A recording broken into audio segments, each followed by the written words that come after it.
Lumipad ang helicopter sa exclusion zone. Kita ang mga abandonadong bahay sa ibaba na nagpapakita ng pinsala. Ang tanging tunog ay ang malakas na hampas ng mga rotor blades na umaalingaw-ngaw sa tahimik na gabi. Halos imposibleng misyon ito sa gitna ng dilim. Ang pinakamalaki ay lumitaw sa unahan, Chernobyl. Hinawakan ng piloto nang mahigpit ang kontrol habang tumataas ang radyasyon sa dosimetro niya. Sa episode na ito ng The Infographics Show, ikukwento namin ang tungkol sa mga pilotong lumipad sa core ng Chernobyl. Noong Abril 26, 1986, nagkaroon ng malaking sira ang planta ng kuryente sa Chernobyl na naglabas ng apoy at nakamamatay na radyasyon sa gabi. Nagpadala ang pangyayaring ito ng matinding pagkabigla sa buong mundo. Habang ang ilan ay nagluksa mula sa malayo, ang iba naman ay tinawag para kumilos. Hindi kusang nawawala ang sakuna. Kailangan ng mga tao roon na kayang linisin, pigilan ang kalat at tukuyin ang tunay na nangyari. Mga taong handang isugal ang buhay. Si Mykola Melnyk ay ipinanganak noong 1953 malapit sa Kiev, Ukraine. Bihasa siyang piloto ng helicopter at test pilot sa Kamov Helicopter Design Bureau hanggang tinawag siya ng Unyong Sobyet para sa proyekto ng paglilinis. Kita mo, labis na nangangailangan ng mga piloto ang Unyong Sobyet. Hindi makalapit ang ground crew sa mismong reactor core kahit ilang linggo matapos ang sakuna. Umabot sa 300 sieverts kada oras ang radyasyon at 200 sieverts kada oras sa paligid ng gusali. Ang ligtas na dosis ng radyasyon ay 20 millisieverts kada taon para sa manggagawa at 1 millisievert kada taon para sa publiko. Ayon sa mga eksperto noong panahon na iyon, ang ganitong antas ng radyasyon ay makakapaglabas ng nakamamatay na dosis para sa tao sa loob lamang ng 1 minuto. Sa maikling panahon, ang radyasyon na 10 sieverts ay maaaring makamatay sa loob ng ilang linggo. Kaya ang Chernobyl ay totoong naging problema sa pagpasok at paglabas ng mga tao ng buhay. Ang mga helicopter ay kailangan lang mag-hover malapit sa reactor site ng ilang segundo, kaya mas mababa ang radyasyon na natatanggap ng piloto. Bagamat marami siyang misyon para sa gobyerno, si Melnyk ang naging responsable sa pinakamahalagang operasyon, ang Operation Needle. Noong Hunyo, inutusan si Melnyk ng mga komandante na magsagawa ng training exercise sa Moscow na kakaiba para sa kanya. Gamit ang helicopter, kailangan niyang ihulog ang malaking probe na parang karayom sa tiyak na lugar. Isang misyon na napakahirap, nangangailangan ng koordinasyon, eksperto sa paglipad at tumpak na galaw. Pero si Melnyk ang napili dahil sa kanyang pambihirang kasanayan sa katumpakan, dahilan kung bakit tinawag siyang ang alahero. Noong araw na yon sa Moscow, nagulat ang lahat sa tagumpay ni Melnyk. Nasabik ang mga nanonood at nagpalakpakan nang magtagumpay si Melnyk sa maniobra. Ngunit ang kilalang bukas na Unyong Sobyet ay hindi pa rin ipapaalam kay Melnyk ang tungkol sa kanyang misyon. Pagkatapos ng lahat, hindi pa nga nila ipinaalam sa publiko o kahit sa ibang mga siyentipikong komunidad at pamahalaan ang nangyayari. Umamin lang sila na may nangyaring insidente matapos tumawag ang mga pamahalaan ng Finland at Sweden para magtanong kung bakit. Biglang nagkaroon ng napakaraming radiation na tumatagas papunta sa kanilang himpapawid. Kahit noon, sinabi ng Union of Soviet Socialist Republics sa ibang bansa na kontrolado na ang insidente sa Chernobyl na ikinagulat ng lahat. Aktwal na nagtatrabaho sa paglilinis ng lugar matapos ang isang mahirap na pagsasanay. Narinig ni Melnyk ang tungkol sa kanyang nalalapit na misyon habang siya ay papunta sa paliparan ng Borispol sa Kiev. Ayon mismo kay Melnyk, nireact niya, "Aba, ang aking kabataan." Naiintindihan dahil 2 lang siya noon sa misyon. Pinili niyang isugal ang buhay para sa bansa at mga kababayan. Kaya noong Hunyo 11, 1986 ng umaga, natagpuan ni Melnyk ang sarili niyang lumilipad papunta sa core ng Chernobyl reactor sa isang napakadelikado at seryosong misyon. Nakasakay sa Kamov coaxial rotor helicopter, hinihila ni Melnyk ang 59 talampakang radiation probe. Layunin ng misyon ni Melnyk na ihulog ang mabigat na silindro sa maliit na bilog na butas sa ibabaw ng reaktor. Ang butas ay 33 talampakan ang lapad. Hindi mo mapapansin na maliit yon hanggang sa subukan mong ihulog ang probe na halos kasing lapad mula 1,300 talampakan taas. Doon mo mararamdaman kung gaano ito kaliit at gaano kagaan. Probe, may mga suhestyon ng operasyon pero agad tinanggihan. Napansin ng mga siyentipiko na karamihan sa materyales ay madaling matutunaw sa init ng reactor core. Sa mga sumunod na araw pagkatapos ng pagsabog sa Chernobyl, patuloy na nasusunog ang reaktor. Sa 4,700 degrees Fahrenheit, halos kalahati ito ng init sa ibabaw ng araw. Ang mabigat na karayom ni Melnyk ay nilikha gamit ang pinaka-epektibong pambalot para makaligtas sa reaktor. Dahil sa sobrang init at bigat ng karga, hindi makalapit ang helicopter sa reaktor. Kailangan nitong dumaan sa taas na mas mataas pa sa buong Empire State Building mula sa bunganga, habang gumagawa ng napakahirap na maniobra. Isa pa, ang bunganga ay hindi talaga bukas.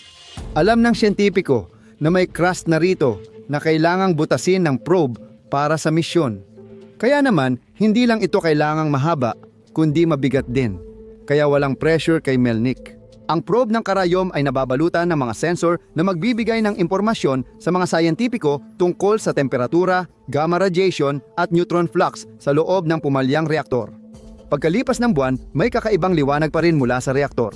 Hindi alam ng mga siyentipiko ang nangyayari o kung anong dapat gawin para maiwasan ang dagdag na pinsala. Mahalaga ang misyong ito. Sinimula ni Melnik ang paglipad sa labas ng Inner Exclusion Zone. May pansamantalang base na itinayo malayo sa reaktor para makapagplano ng paglilinis sa labas ng 186 na milyang exclusion zone. Alam ni Melnik na simula't simula pa, halos lahat ay tutol sa kanya at sa misyon habang papalapit siya. Ang hermetically sealed na Mi-24 helicopter ay kumuha ng radiation measurements sa ibabaw ng reaktor. Sila lang ang mga helicopter na kayang manatili sa planta ng kuryente ng ganoon katagal dahil mayroon silang espesyal na lead coating, mga filter at mga sistema para mapanatili ang kalidad ng hangin. Alam ni Melnik na kapag napunta siya sa itaas ng reaktor, kahit 1,300 talampakan pa, matindi ang radyasyong tatama sa kanya. Ayon sa Nuclear Regulatory Commission, 3,000 röntgens o 26 sieverts kada oras. Mga 400 hanggang 400 at 50 röntgens lang o 425 sieverts. Kung maibigay agad, sapat na ito para mapatay ang halos 50 sa mga na-expose sa loob ng 30 araw. Ang 3,000 röntgens ay talagang problema. Mas malala pa, dahil sa mga agos ng hangin at iba pang anomalya, may ilang bahagi sa paligid ng reaktor na nakaranas ng antas ng radyasyon na umaabot hanggang 20,000 röntgens kada oras. Lumilipad si Melnik sa ibabaw ng mga kakaibang abandonadong baryo sa lugar. Tinitingnan niya ang core ng reaktor sa unahan at nagdarasal. At habang papalapit siya ng papalapit sa core, pinagpapawisan ang kanyang mga palad. Habang inihahanda niyang ihulog ang malaking metal na karayom sa core ng reaktor mula ilang daang talampakan, hinarap niya ang isa pang problema. Ang matataas na temperatura sa loob ng reaktor ang nagdulot ng matinding pagkakagulo ng hangin. Patuloy na itinutulak palabas ng mainit at hindi matatag na hangin ang core sa itaas. Dahil dito, malakas na pag-angat ng hangin ang yumanig sa helicopter ni Melnik, na nakaasa lang sa camera feed sa dulo ng metal na karayom. Sinubukan pa rin ni Melnik na ihulog ito. Binitiwan niya ang karayom at narinig niya ang kalampag. Lumusob ang kanyang dibdib pero hindi tinamaan ng karayom ang target. Nagkakaiba-iba ang mga ulat kung ang nagyelong crust sa ibabaw ng reactor core ay tinamaan sa maling anggulo o kung ang pinatibay na mga debris ang naging dahilan kaya tumalbog ang karayom. Sa halip na mahulog sa loob, anuman iyon, ibig sabihin lang nito na kailangan muling lumipad ni Melnik sa ibabaw ng core at sa matinding nakamamatay na radyasyon nito. Ipinihit niya ang kanyang helicopter para muling dumaan. Sa puntong ito, umaasa siyang ang pagpapawis ng kanyang mga kamay ay dahil lang sa kaba at hindi dahil sa sakit mula sa radyasyon. Tiningnan niya ang feed ng kamera at hindi makapaniwala. Nasira agad ito sa unang bagsak. Lumilipad si Melnik nang walang nakikita. Kailangan niyang hintayin ang kumpirmasyon ng 3 crew sa helicopter bago ibagsak ang karayom. Pero ang radyasyon na na-e-expose nila ay maaari ring makaapekto ng seryoso sa helicopter na pinalilipad nila. Ang pagsabog sa Chernobyl ay naglabas ng malaking gamma radiation at ilang alpha at beta radiation sa atmosfera. Lalong naging problema ang gamma radiation dahil tumatagos ito sa estruktural at elektrikal na bahagi ng sasakyang panghimpapawid. Unti-unting lilitaw ang mga estruktural na issue gaya ng sira sa rotor blades, kaya kalaunan mawawala ng silbi ang mga helicopter. Inihayag ng Ministry of Air Force sa Belarus na winasak at inilibing ang lahat ng helicopter na ginamit sa paglilinis sa Chernobyl. Dahil sa radyasyon, hindi na makalipad ang mga makina at ibabang bahagi ng fuselage. Ngunit ang pinaka-ikinaalala ni Melnik ay ang pinsala sa electronics. Mas malala pa ito, mas direkta at mas nakamamatay. Ang gamma rays ay nakakagulo sa kristal na estruktura. Ibig sabihin, lahat ng 0 at 1 sa digital circuit ay pwedeng mabaliktad ng gamma radiation na magdudulot ng pagkasira ng lahat ng data. Mas mahirap ito para sa helicopter noon dahil ang gamma rays ay nag-ionize at kayang sirain ang mga semiconductor na ginagamit sa lahat ng bahagi ng helicopter, mula navigation, radyo, flight control systems, hanggang sa cockpit displays. Hindi kayang iwan ni Melnick kahit isa sa mga sistemang iyon habang muli siyang lumalapit at ibinababa ang karayom sa reaktor. Isa na namang mintis, nawawala na ang pag-asa nila, pati ng crew. Muling sumubok si Melnick sa ikatlong pagkakataon.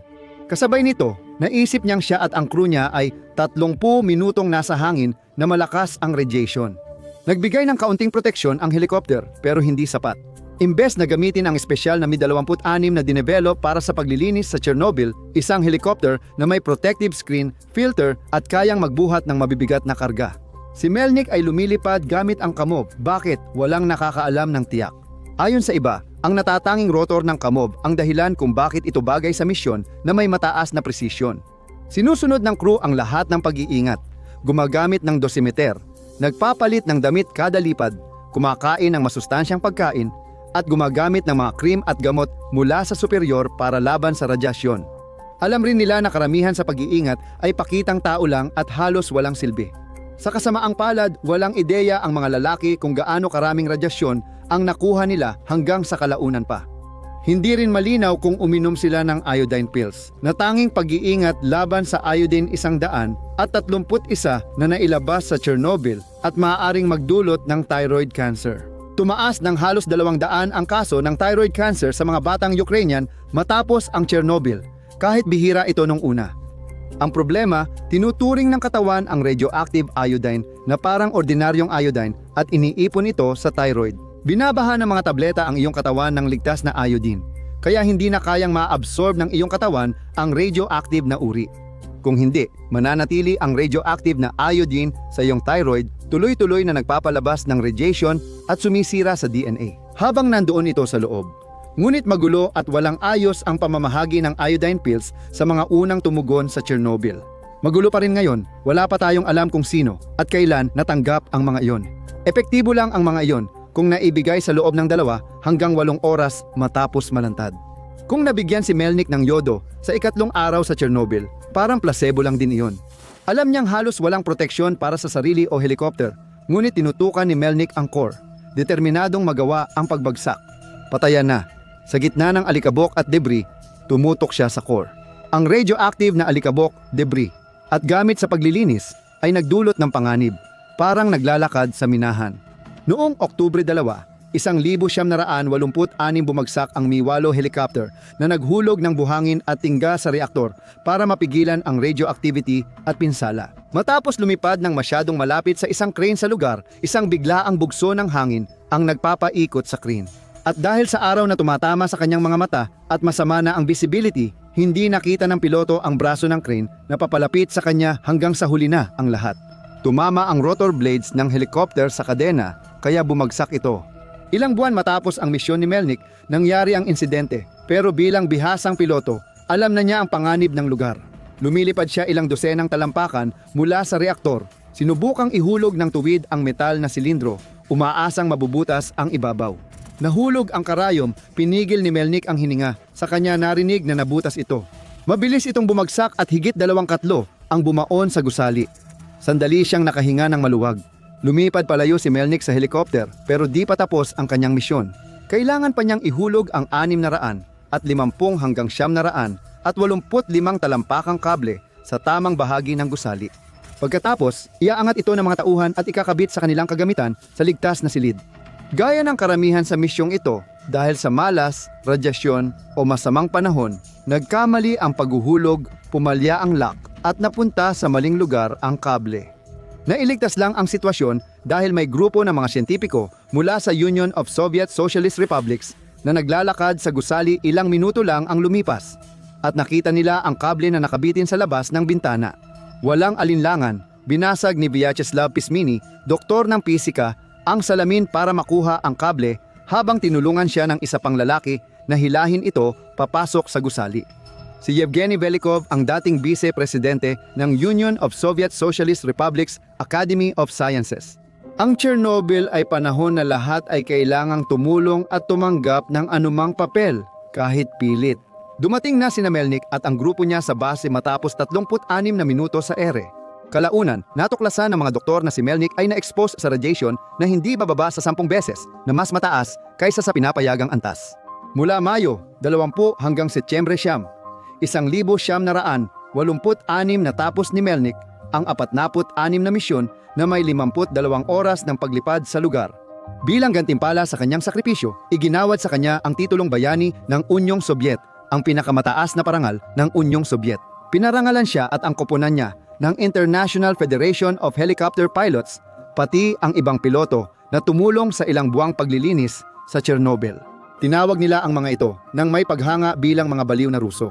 Kahit maraming mahalagang impormasyon ang naibigay ng probe sa mga sayentipiko, nagpapadala ito ng temperature reading na hindi maintindihan. Makalipas ang ilang taon, natuklasan ng mga tao na ang probe ay hindi bumagsak sa reactor pit, kundi sa spent fuel pool. Hindi kayang pigilan ng mga parangal ang tiyak na pinsala. Wala sa 3 kasamahan ni Melnick mula sa misyon ang umabot ng 50 taong gulang. Namatay sila sa edad na 39, 40 at 48. Si Melnick mismo ay nabuhay hanggang sa edad na 50, ngunit hindi rin siya nakaligtas sa mga problema. Noong 1974, sumailalim siya sa 2 operasyon dahil sa komplikasyong dulot ng radyasyon.